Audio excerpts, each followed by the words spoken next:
أعوذ بالله من الشيطان الرجيم بسم الله الرحمن الرحيم وبه نستعين خير المعين صلى الله على رسوله الكريم وعلى آله الطيبين الطاهرين اللهم صل على محمد وآل محمد. ومنها قوله عليه السلام كل شيء طاهر حتى تعلم أنه قذر، وقوله عليه السلام الماء كله طاهر حتى تعلم أنه نجس، وقوله عليه السلام كل شيء لك حلال حتى تعرف أنه حرام إلى آخره.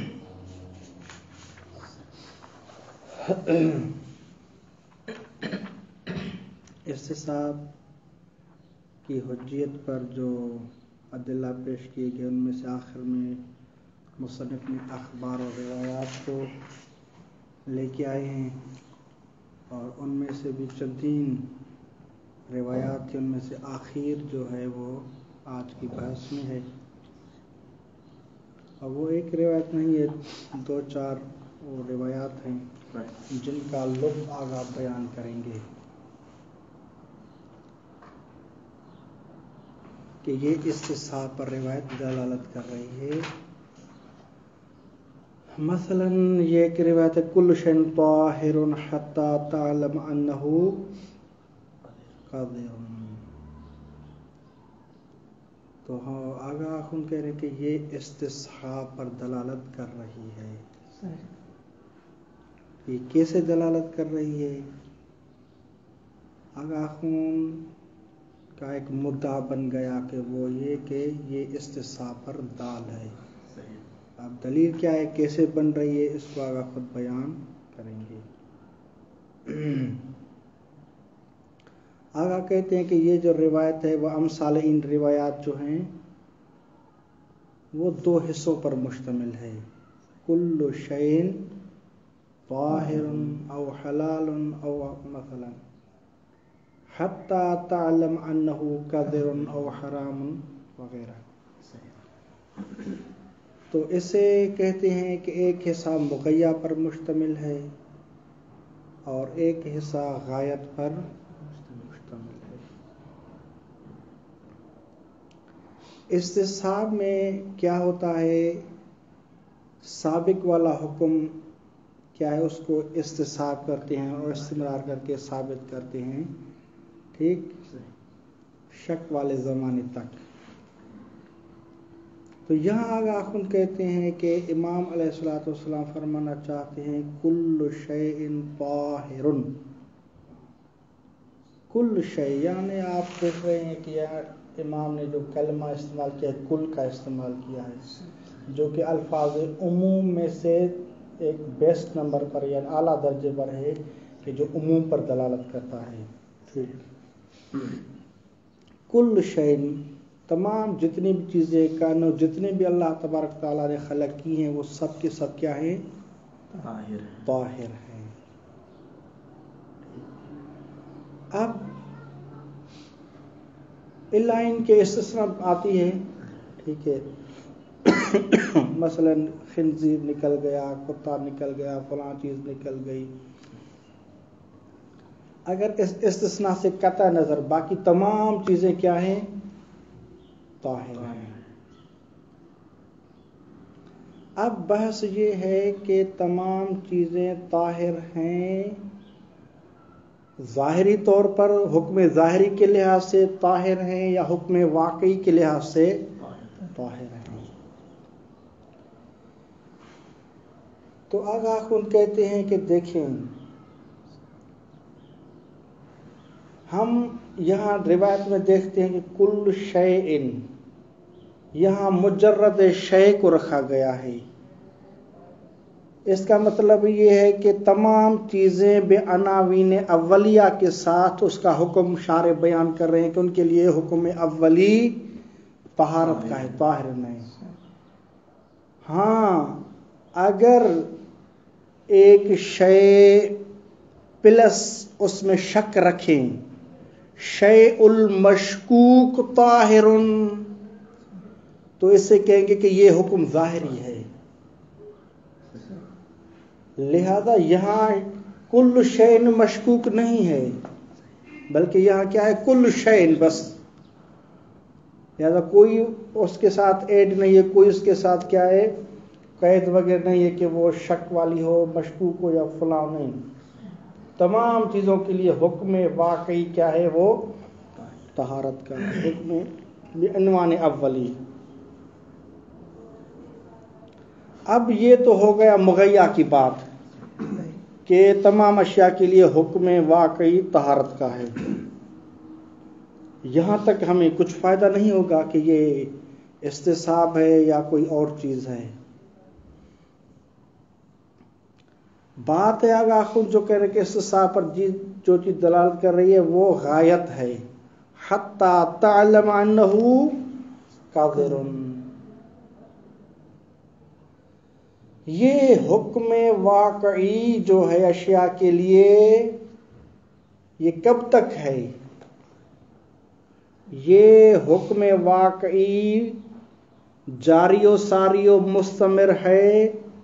اس کی غایت شارع نے بیان کی حتی تعلم انہ قادر. علم بالقدارت اس کی حد ہے.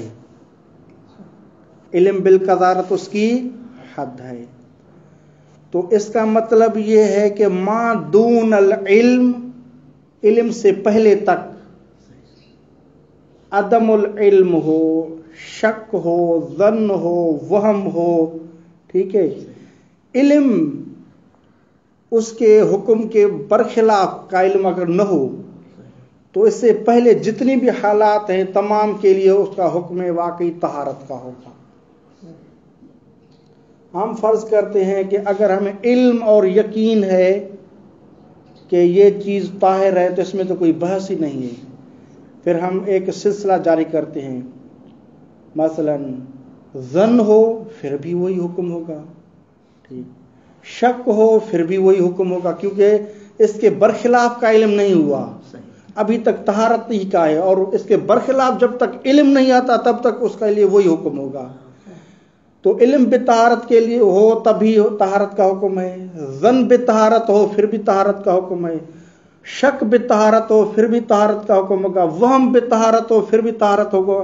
یہ طہارت والا حکم منتفی ہوگا جب یہ حد آئے علم بالقدارت، علم بالنجاست، اس کے بعد یہ حکم کیا ہوگا؟ منتفی ہوگا. تو یہ جو ہمارا ایک مرحلہ ہے عدم العلم، جسے ہم تعبیر کریں حتیٰ کہ شک کا زمانہ ہو، تو اس میں بھی ہم کیا حکم جاری کریں گے؟ طہارت کا. تو وہی شارع مقدس نے کہا کہ کل شیء طاہر، تمام چیزوں کا حکم اولی و واقعی طہارت ہے، اور یہ حکم واقعی اولی مستمر ہے. اب یہ جو استمرار ہے یہ استصحاب کے لیے دلیل بن رہا ہے کہ کہنو شارع بیان کرے کہ حتیٰ کہ میں نے جو تمام اشیاء کے لیے حکم اولی طہارت کا لگایا ہوا ہے، یہ اگر آپ کو کبھی شک بھی ہو کہ یہ پاک ہے یا پاک نہیں ہے، پھر بھی آپ اس کا حکم اولی الواقعی کیا ہے اس کو استمرار اور کھینچ کے لے آئیں گے اور ابھی تک ثابت کریں گے. یہ ہوا استصحاب. ہاں اگر اس کے بعد مثلا قضاءت کا علم ہوا تو پھر وہی قضاءت کا علم ہوگا. لہذا بعض نے کہا کہ نہیں، یہاں یہ جو ہے یہ روایت قاعدے طہارت کے لیے ہے. قاعدے طہارت کیا ہوتا ہے؟ قاعدے طہارت ہوتا ہے کہ ایک شے مشکوک ہے، بالبدایت ابتدا سے ہی مجھے پتہ نہیں چل رہا کہ یہ کپڑا پاک ہے یا پاک نہیں ہے، یہ پانی پاک ہے یا پاک نہیں ہے. تو جو مشکوک طہارت چیزیں، پانی ہو، کپڑا ہو، جو بھی چیز ہو، تو وہاں مشکوک طہارت کو مد نظر رکھتے ہوئے اگر طہارت بولا جائے کہ مشکوک طہارت طاہر، تو یہ کیا ہوگا؟ قاعدے طہارت قائل کا ہوا. تو بعض نے کہا کہ امام علیہ الصلوۃ والسلام کا انہو ہمیں قاعدے طہارت دینا چاہتے ہیں کہ جب بھی آپ لوگوں کو کیا ہے پتہ نہ چلے کہ یہ چیز پاک ہے یا نجس ہے، قذر ہے یا پاک ہے، کیا ہے، آپ اس مشکوک طہارت میں طاہرن کا حکم لگا لیں. اور جس طرح کے بعض نے کہا کہ پھر حتیٰ کے لحاظ جس طرح کا آغا خود نے اس کو استصحاب کے لیے دلیل بنایا، کہتے ہیں کہ یہ قاعدہ یہ روایت جو ہے قاعدہ طہارت کے لیے بھی ہے اور استصحاب کے لیے بھی ہے. تو پھر اس پر اشکالات وغیرہ ہوئے. آغا آخون اس کو تھوڑا طرح کرتے چھوڑ دیتے، کہتے ہیں کہ ہم نے جو طرح کیا ہے اس پہ کوئی اشکال لازم نہیں آ رہا، لہذا ہم نے اگر کوئی کہے کہ یہ کیسا ہے کہ حکم اولی الواقعی بھی ہو اور استصحاب بھی ہو، یہ کیسے ہو سکتا ہے؟ آغا خود کہتے ہیں کہ اگر ہم ایک ہی چیز سے ایک ہی لفظوں سے دونوں چیزیں استنباط کریں استخراج کریں تو یہ استعمال لفظ فی اکثر فی معنی واحد لازم آئے گا، لیکن ہم جو استخراج و استنباط کر رہے ہیں دو چیزوں سے کر رہے ہیں، ایک مغیّہ ہے اور ایک غایت ہے. مغیّہ اپنا دال ہے، اس کا اپنا مدلول ہے، اور غایت اپنا دال ہے، اس کا اپنا مدلول ہے. لہذا ہم تعدد دال اور مدلول سے آتے ہیں اور کوئی استعمال لفظ فی اکثر فی معنی واحد لازم نہیں آ رہا. اس کو ملاحظہ فرمائے، اگر کوئی ہوئی تبیین تو بیچ میں کر لیتے ہیں. وَمِنْهَا قَوْلُ علیہ السلام كُلُّ شَيْءٍ طَاهِرٌ حَتَّى تَعْلَمَ أَنَّهُ قَذِرٌ، تمام چیزیں طاہر ہیں حَتَّى تَعْلَمَ أَنَّهُ، جب آپ علم بالقذارت نہ جان لیں. وقول علیہ السلام الماء كُلُّهُ طَاهِرٌ حَتَّى تَعْلَمَ أَنَّهُ نَجِسٌ، تمام کے تمام پانی کیا ہے؟ طاہر ہے جب تک آپ اس کے نجاست کا علم نہ جان لیں. وقول علیہ السلام کل شیء لک حلال حتی تعرف انہ حرام، تمام چیزیں حلال ہیں مگر ان کے آپ اس کے حرمت کا علم پیدا کر لیں. وتقریب الدلالت مثل هذه الاخبار علی الاستصحاب ان يقال، اس قسم کی جو اخبار ہیں، کیونکہ یہ ایک تو روایت نہیں ہے، بہت سی ہیں جس میں غیت بھی آیا ہوا ہے، تو اس قسم کی اخبار میں جو تقریب دلالت استصحاب پر ہے وہ یوں ہے، ان یقال، اس طرح کہا جائے گا. ان الغایت، یہاں جو غایت ہے، فیہا، ان اخبار میں، انما ہی، یہ غایت فقط اور فقط اس وجہ سے ہے کہ لبیان استمرار ما حکم علی الموضوع واقعا، یہ غایت اس وجہ سے آئی ہے اور اس چیز کو بیان کر رہی ہے کہ استمرار ما حکم علی الموضوع واقعا، یہ غایت بتا رہی ہے کہ وہ حکم جو کہ موضوع پر واقعا لگایا گیا ہے وہ مستمر ہے. ٹھیک، کون سا موضوع پر حکم لگایا گیا تھا؟ من الطہارت والحلیت، جو بھی معنی پہلے حکم لگایا گیا ہے وہ حکم مستمر ہے. اب بحث یہ ہے کہ وہ جو حکم مستمر ہے، حکم واقعی پہلے حکم تھا وہ مستمر ہے، آیا وہ مستمر ہے واقعاً مستمر ہے یا ظاہراً مستمر ہے؟ یعنی حکم واقعی کو تو کھینچ کے لاتے ہیں لیکن وہ ظاہری طور پر ثابت کرتے ہیں یا واقعاً اس چیز کے لیے شک والی حالت میں واقعاً ثابت ہیں؟ تو آگاہ خود کہتے ہیں کہ لبیان استمرار ما حکم الموضوع واقعاً، جو حکم لگایا گیا تھا موضوع پہ واقعاً اسی کو استمرار کے بیان کے لیے ہے، مونتا یہ استمرار ظاہراً ہے. حکم اولی اور واقعی جو چیزوں کے لیے تھا اسی کو استمرار ہے لیکن ظاہراً ہے نہ کہ واقعاً. ٹھیک، یہ ظاہراً اس کے لیے ہے موضوع کے لیے حکم. ما لم یعلم بطروب ضدہ او نقیضہ، یہ اور یہ حکم ظاہری مستمر ہوگا. کب تک ہوگا؟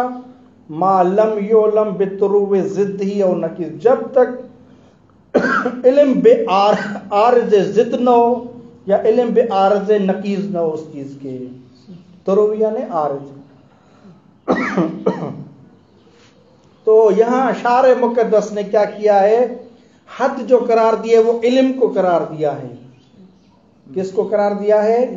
علم کو قرار دیا ہے. آگے بیان کریں گے کہ کیسے ہمیں پتا چلے کہ یہ حکم واقعی جو پہلے ثابت تھا یہ ظاہراً ابھی تک ہے یا نہیں. حکم واقعی جو تھا وہ ابھی بھی واقعاً مولا ثابت کرنا چاہتے ہیں, بیان کرنا چاہتے ہیں. تو آگاہ خود کہتے ہیں کہ دیکھیں آگے وہ آ رہا ہے, اگر مولا حد قرار دے علم کے علاوہ کو تو ہم کہہ سکتے ہیں کہ وہ حکم واقعی جو ثابت تھا ابھی بھی واقعاً مولا ثابت کرنا چاہتے ہیں. مثال کے طور پر علم کے علاوہ ایک جو روایت ہے, مثلا ہم مولا یہ کہہ کہ الماء القلیل طاہر, الماء القلیل طاہر الی ان یلاقی النجس. تو اس کا مطلب یہ ہے کہ الی ان, یہ جو غایت کے لیے ہے, یہ ماء قلیل طاہر ہے. کب تک طاہر ہے؟ الی ان یلاقی النجس, جب تک وہ نجس کے ساتھ ملاقات نہیں کرتا پاک ہے. ملاقات کر لی نجس سے تو پھر وہ نجس ہو جائے گا. تو یہاں علم کسی چیز کو, علم شک ظن کسی چیز کو بیچ میں نہیں لایا. ایک واقعی چیز کو واقعی غایت قرار دی گئی ہے کہ ماء القلیل طاہر کب تک ہے, یعنی اس کا طہارت کا حکم واقعی کب تک ہے؟ الی ان یلاقی النجس. تو ملاقی نجس سے پہلے حکم واقعی اس کے لیے کیا ہے؟ طاہر ہے. تو یہاں ہم حکم ظاہری نہیں کہیں گے. تو لہذا اگر مولا یہاں علم کہتے ہیں تو اس کا مطلب یہ بنتا ہے کہ ہمارے علم کی دخالت ہے. تو یہاں حکم ظاہری ہوگا نہ کہ حکم واقعی ہوگا. معلوم یعلم بالطرق ضدی و نقیض, یہاں ضد اور نقیض میں تھوڑی بیان کیا گیا ہے کہ اگر روایت لیں کل شین حلال حتی تعرف انہ حرام, تو حلال اور حرام آپس میں ضدین کی نسبت بنتے ہیں. تو پہلے حلال تھا, اب علم بال کیا ہے حرام ہوا ہے, تو یہ علم بالضد ہوا ہے. تو اگر مثلا ہم یہ کہیں کہ پہلے کیا تھا؟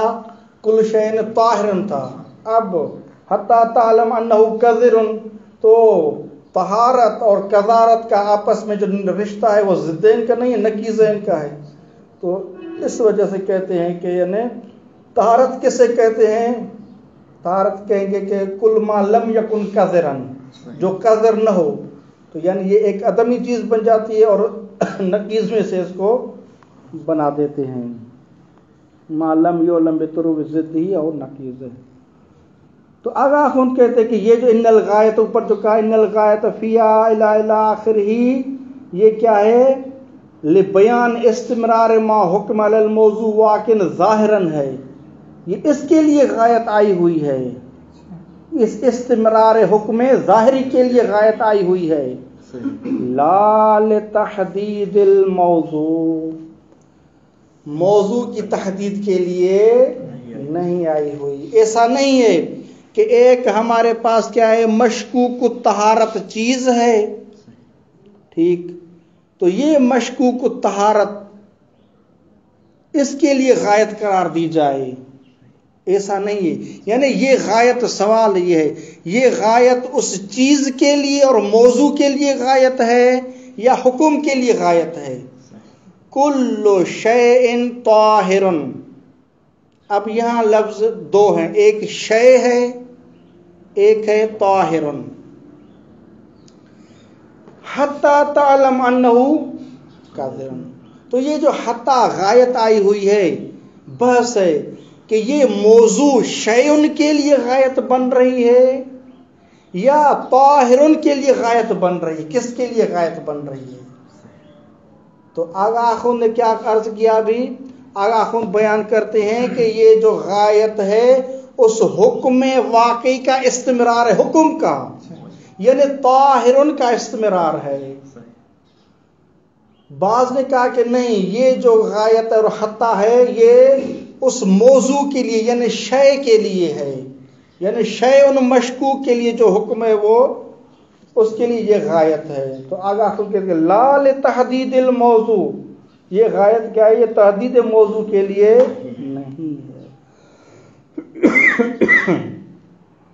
کہ یکون الحکم بہما قاعدتاً مضروبتاً لما شک فی طہارتہ او حلیتہ، تاکہ یہ کہا جائے کہ حکم جو ہے بہما ان دو روایتوں میں جو ہے قاعدتاً مضروبتاً ایک قاعدہ ہے جس کو جعل کیا گیا ہے، کس کے لیے؟ لما شک فی طہارتہ، ما سے مراد وہی موضوع ہے، ما شک فی طہارتہ او حلیتہ، یعنی وہ موضوع کہ جو مشکوک طہارت ہے یا مشکوک الحلیت ہے، تاکہ اگر خود کہ آپ یہ کہیں کہ یہ جو روایتیں ہیں دونوں اس کے لیے ہیں، قاعدہ طہارت کے لیے ہیں یا قاعدہ حلیت کے لیے ہیں، اگر خود کہتے ہیں کہ ہاں اگر یہ حتیٰ موضوع کے لیے ہوتا تو آپ کی بات درست تھی، لیکن یہ موضوع کے لیے نہیں ہے بلکہ یہ حکم کے لیے، طاہرن کے لیے ہے۔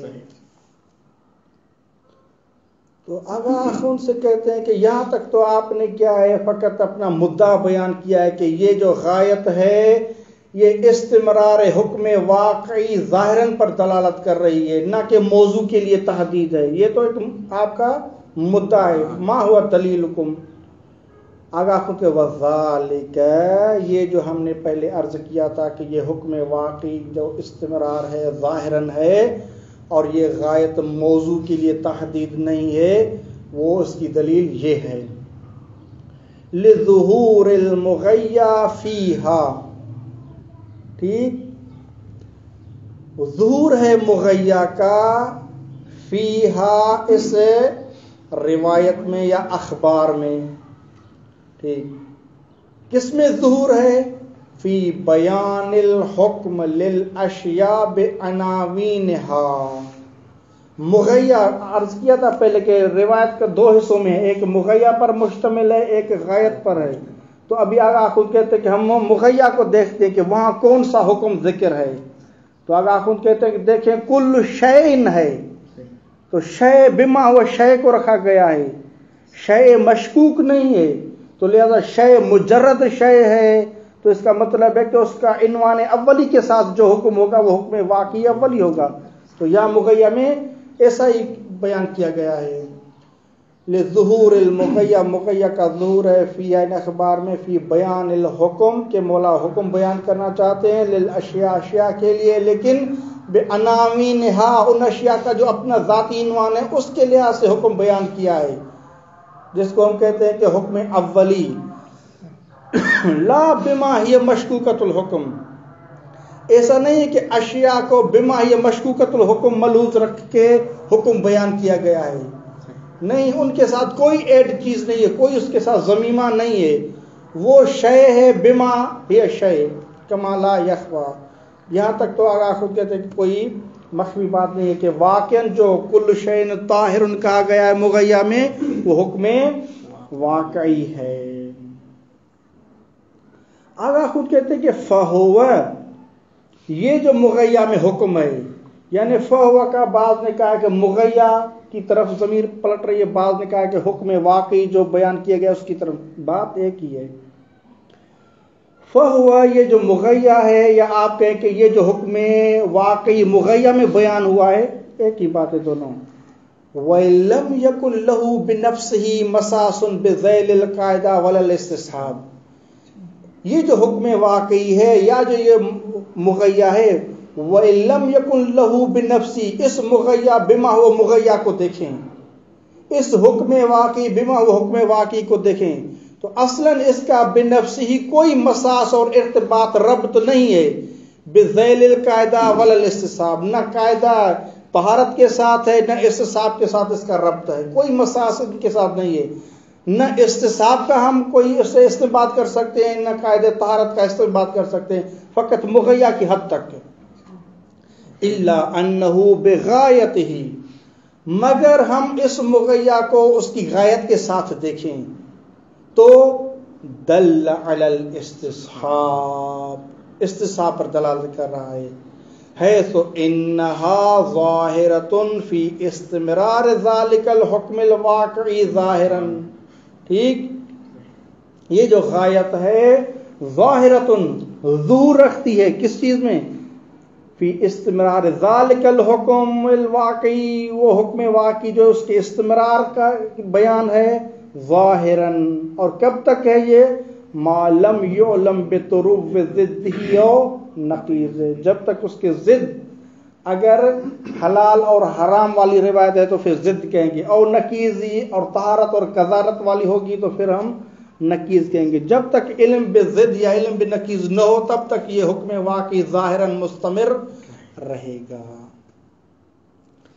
کمان اسے بتا رہے ہیں کہ ہاں اگر علم کو غائب قرار نہ دیا جائے، کسی اور چیز کو غائب قرار دیا جائے، مثلا یہی عرض کیا پہلے، الماء القلیل طاہر الی ان یلاقی النجس، یا عصیر العنبی حلال الی ان یغلی، جب تک اس میں غلیان نہ آ جائے۔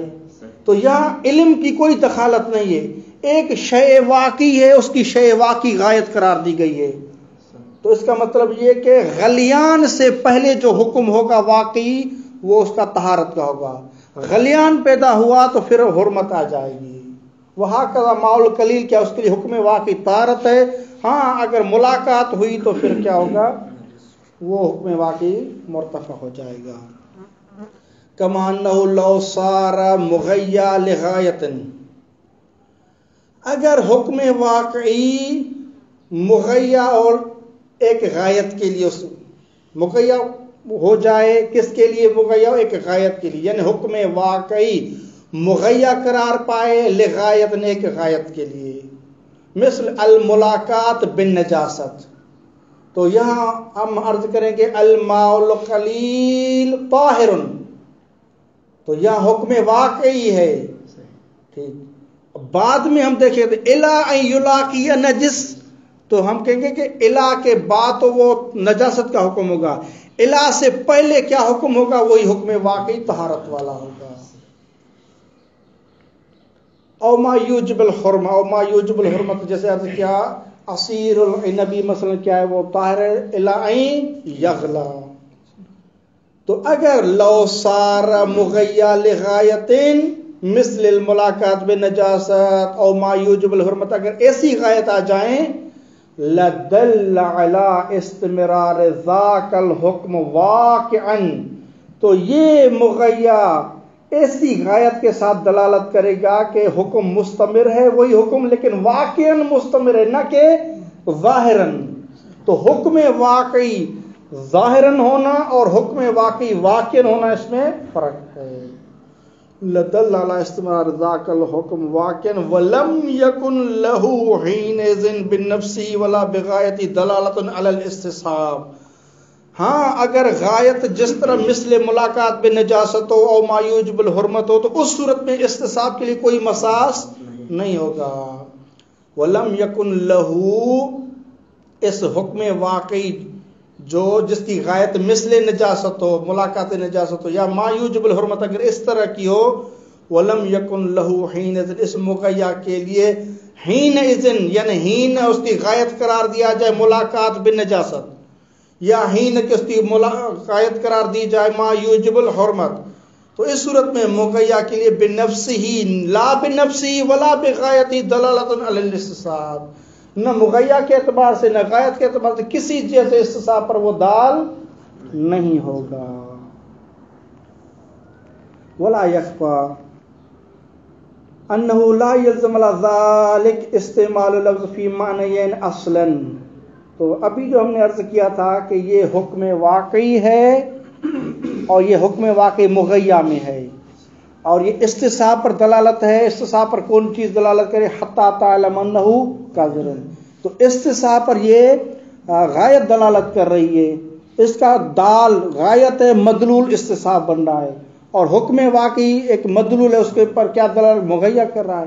تو تعدد دال والمدلول ہے، ایک ہی لفظ کو اکثر فی معنی واحد میں استعمال نہیں کیا گیا۔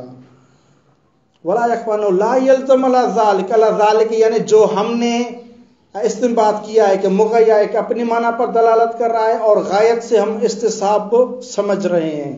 ولا یلزم علی ذلک استعمال اللفظ فی معنیین اصلا، اصلا یعنی استعمال اللفظ فی معنیین نہیں ہے۔ وَإِنَّمَا يَلْزَمُ لَوْ جُعِلَتِ الْغَايَةُ مَعَ كَوْنِهَا مِنْ حُدُودِ الْمَوْضُوعِ وَقُيُودِهِ غَايَةً لِاسْتِمْرَارِ حُكْمِهِ لِيَدُلَّ عَلَى الْقَاعِدَةِ وَالْاسْتِصْحَابِ.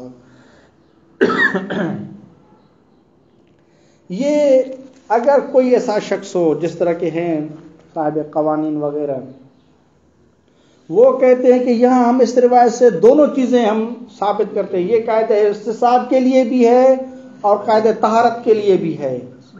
اور یہ جو غایت حتی تعلم انہ قذر، یہ غایت ہم موضوع کے لیے غایت ہے اور ہم غایت اس کے لیے حکم کے لیے غایت ہے. جو کل شیء طاہر ایک موضوع ہے، شیء طاہر حکم ہے، تو وہ کہتے ہیں کہ یہ جو غایت ہے دونوں چیز کے لیے ہے. تو دونوں چیز کے لیے آنے واحد یہ اس کے لیے غایت بن جائے یہ مشکل ہے. وَإِنَّمَا يَلْزَمُ یعنی وَإِنَّمَا يَلْزَمُ استعمال لفظ فی معنیین، یہ لازم آئے گا کب؟ لو جعلت الغایت، اگر غایت کو قرار دیا جائے ما کونہا من حدود الموضوع قیودی، ایک یہ کہ اس غایت کو غایت قرار دیا جائے حدود الموضوع قیود الموضوع میں سے، یعنی موضوع کی غایت اور اس کے لیے حد قرار دی جائے ایک، اس کے ساتھ ساتھ غایتاً لاستمرار حکم ہی، اور ساتھ ساتھ یہ غایت بن جائے کس کے لیے؟ ایک تو موضوع کے لیے بن گئی ہے اور دوسرا غایت بن گئی ہے لاستمرار حکم ہی، وہ موضوع کے لیے جو حکم بیان کیا گیا ہے اس کے استمرار کے لیے بھی ہے. تو پھر آپ کی بات وہ ہوگی کہ استعمال لفظ فی اکثر فی معنی یہ لازم آئے گا. لیدل علی القاعدۃ والاستصحاب، تاکہ یہ دلالت کرے قاعدہ پر بھی، قاعدہ طہارت پر بھی اور استصحاب پر بھی. من غیر تعرض لبیان الحکم الواقعی للاشیاء اصلا، اور اس صورت میں جب ہم اسے قاعدہ کا استنباط کر لیں اور استصحاب کا استنباط کریں گے تو اس وقت کل شیء طاہر کا اصلاً حکم واقعی کے ساتھ کوئی ارتباط نہیں ہوگا. من غیر تعرض، بغیر تعرض اور بیان کے لیے کہ بیان الحکم الواقعی للاشیاء اصلاً، کہ یہ مغیّا دلالت کر رہا ہو کہ اشیاء کے لیے حکم واقعی کو بیان کیا گیا ہے، اس سے کوئی اس کا ارتباط نہیں ہوگا اس صورت میں کہ جب ہم قاعدہ اور استصحاب کا استنباط کریں گے. مع وضوح سے وہی آگاہ خود اپنی بات بیان کر رہے ہیں کہ مغیّا ایک چیز پر دلالت کر رہا ہے حکم واقعی پر، اور غایت کیا ہے وہ استصحاب پر دلالت کر رہا ہے، وہ وہی بات دہراتے ہیں. مع وضوح ظہور مثل کل شیء حلال، حالانکہ کل شیء حلال و امثال اینہا اس کا ظہور واضح ہے. او طاہر، یا طاہر کہنا، کل شیء حلال کہنا یا کل شیء طاہر کہنا، اس کا ظہور واضح ہے. کس میں ظہور ہے؟ ظہور اس میں ہے کہ فی انہ لبیان حکم الاشیاء بعناوینہا الاولیہ کے لیے ہے، اس میں ظہور ہے. اور ظہور کیسے سمجھ رہے ہیں کہ شے بما و شے کو رکھا گیا، اس کے ساتھ کوئی شک وغیرہ کو نہیں ایڈ کیا گیا. وہاکذا، یہ تو مغیّا کا ظہور تھا. وہاکذا الماء کل طاہر، ٹھیک ہے، یہ بھی اسی کے ساتھ ہے. وظہور الغایت، اور ہم غایت کا ظہور دیکھیں اس کا کس میں ہے؟ وظہور الغایت فی کونہا حدا للحکم لا لموضوعہ، اور غایت کا جو ظہور ہے حتی تعلم انہ قذر، اس کا جو ظہور ہے فی کونہا کہ یہ غایت ہے حدا للحکم، حکم کے لیے حد ہے نہ کہ موضوع کے لیے. کما لا یخفی فتعمل جیدا. ولا یذهب علیک، یہاں آخر کہتے ہیں کہ انہو، کس نے کہا کہ آپ کی جو دلیل ہے وہ اخص از مدعا ہے. آپ کا مدعا یہ ہے کہ ہم استصحاب کو ثابت کریں گے کہ حجت جمیع موارد میں، چاہے طہارت کا مورد ہو، حلیت کا مورد ہو، ابواب فقہ میں جہاں بھی ہمیں احتیاج ہو تو ہم استصحاب جاری کریں مطلقاً جمیع ابواب میں. جبکہ یہ روایت جو 3-4 آپ لائے ہیں یہ تو حلیت اور طہارت کے باب میں سے ہیں، یعنی اس 2 بابوں میں آپ جاری کر سکتے ہیں استصحاب کو، بقیہ میں آپ استصحاب سے فائدہ نہیں لے سکتے. تو آگاہ خود کہتے ہیں کہ ہم عدم القول بالفصل کے روح سے آتے ہیں، یعنی جتنے بھی اقوال ہیں ان کو ہم کیا ہیں کہہ سکتے ہیں کہ سب کے سب دو حصوں میں بٹے ہوئے ہیں. ایسے نہیں ہے کہ جو کوئی تفصیل کا قائل ہو کہ ہم استصحاب کی حجیت کو مانیں گے، اگر وہ باب طہارت و باب حلیت ہو تو استصحاب کی حجیت ہے، بقیہ موارد میں ہو تو ہم استصحاب کی حجیت کے قائل نہیں ہیں.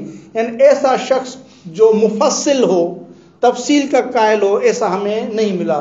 اگرچہ آپ پہلے عرض کیا تھا کہ 11 ہیں، 25 ہیں، ایسے بھی زائد اقوال ہیں، ایسا کوئی نہیں ملا کہ جو قول بے تفصیل اس طرح کا رکھتا ہو کہ طہارت اور حلیت کے باب میں تو استصحاب کی حجیت ہے، وہ بقیہ میں حجیت نہیں ہے. تو ہم ایک کہہ سکتے ہیں کہ علماء کی دو یعنی کیٹیگریاں ہیں. ایک مطلقاً حجت مانتے ہیں، اگر مانتے ہیں ٹھیک تو وہ طہارت و غیر طہارت کا فرق نہیں کرتے، اگر کوئی نہیں مانتا تو وہ نہیں مانتے. لہذا ہم اس عدم القول بالفصل سے یہ کہہ سکتے ہیں کہ یہ جمیع ابواب کے لیے استصحاب حجت ہے. ولا يذهب عليك انه بالضميمه عدم القول بالفصل قطعا بین الحلیت والطہارت و بین سائر الاحکام. تو آپ سے یہ مخفی نہ رہے کہ ہم اس بات کو یعنی عدم القول بالفصل کو جو ہے اس کو ضمیمہ کریں گے قطعاً، تو بین الحلیت و طہارت وہ بین سائر الاحکام، اس میں کوئی فرق نہیں ہوگا. لَأَمَّ الدلیل و تم. تو بعض نے کہا کہ لَأَمَّ کو یہاں نہیں آنا چاہیے تھا، تو فقط یہ کہنا چاہتے کہ دلیل تام، ٹھیک، تو اس طرح کے الفاظ چاہیے تھے، نہ کہ لَأَمَّ الدلیل و تم. اللہ کا نو ارتباط ہے کہ ما سبق سے، اس کا ایک متفرع ہے، اسی کوئی یہاں ذکر ایسا نہیں ہے. یعنی کیونکہ بس اوقات لما آتا ہے یا لو آتا ہے مثلا تو لَأَمَّ ہوتا ہے، تو اس طرح کا کوئی نہیں ہے، تو لا کا لانے کا کوئی نہیں ہے. ثم لا يكفى ان ذيل موسكت عمار فاذا علمت فقد كذر وما لم تعلم فليس عليك يؤيد ما استظهرنا منها من كون الحكم المغير واقعيا ثابتا لشيء بعنوانه لا ظاهريا ثابتا له. ٹھیک، اب وہی آگا کہ مؤید لے کے آ رہے ہیں اور مزید کوئی چیز نہیں ہے، دلیل نہیں ہے، فقط مؤید ہے. آگاہ کہتے ہیں کہ موسکت عمار میں یہاں تک روایت ختم نہیں ہوتی کہ کل شین طاہر حتی تعلم انہ کاذر، بلکہ اس کا تھوڑا اور بھی ایک ذیل ہے، دنبالہ ہے اس کے ساتھ. اس کا دنبالہ یہ ہے فَإِذَا عَلِمْتَ، یہاں تک تو یہ تھا کہ حتی تعلم انہ کاذر، اس کو یعنی وہ ہے، لیکن آگے یہ کہ فَإِذَا عَلِمْتَ، جب آپ نے جان لیا، فقط کذرا، جان لیا یعنی نجاست کو جان لیا، قذارت کو جان لیا، تو پھر فقط کذرا، تو وہ چیز کیا ہو جائے گی؟ نجس ہو جائے گی. تو یہاں علمت کس چیز کو علم؟ اذا علمت نجاست اور علمت قذارت، تو خود علم واضح مولا نے کیا کہ یعنی جب آپ کو علم بالقذارت ہو، تو یعنی علم بالقذارت اس کا مطلب یہ ہے کہ یہ جو حتیٰ تھی اسے طاہرن کے لیے غایت تھی، کیونکہ اسی کو بیان کیا کہ فیضا علمتا. اور دوسری بات وما لم تعلم فلیس علیک شیء، جب تک آپ نہیں جانتے، یعنی جب تک آپ نجاست کو نہیں جانتے تب تک کیا ہے؟ وہ پاک ہے. تو جاننا نجاست کا، نہ جاننا نجاست کا، یہ کیا ہے؟ لب ہے. تو یہی غایت ہے. ہم تو یہی کہہ رہے تھے کہ یعنی غایت جو ہے وہ طاہرن کے لیے غایت ہے، نہ کہ جو موضوع کے لیے یا شے مشکوک کے لیے. ثم لا يخفى ان ذیل موسکت عمار فاذا علمت فقد کذر، یہ مفہوم ہے. وما لم تعلم، اور جب تک آپ نہیں جانتے، یہ مغیہ کا ہے، ٹھیک ہے. فلیس علیک، تو آپ پر کچھ بھی نہیں ہے، یعنی وہ طاہر نہیں ہے.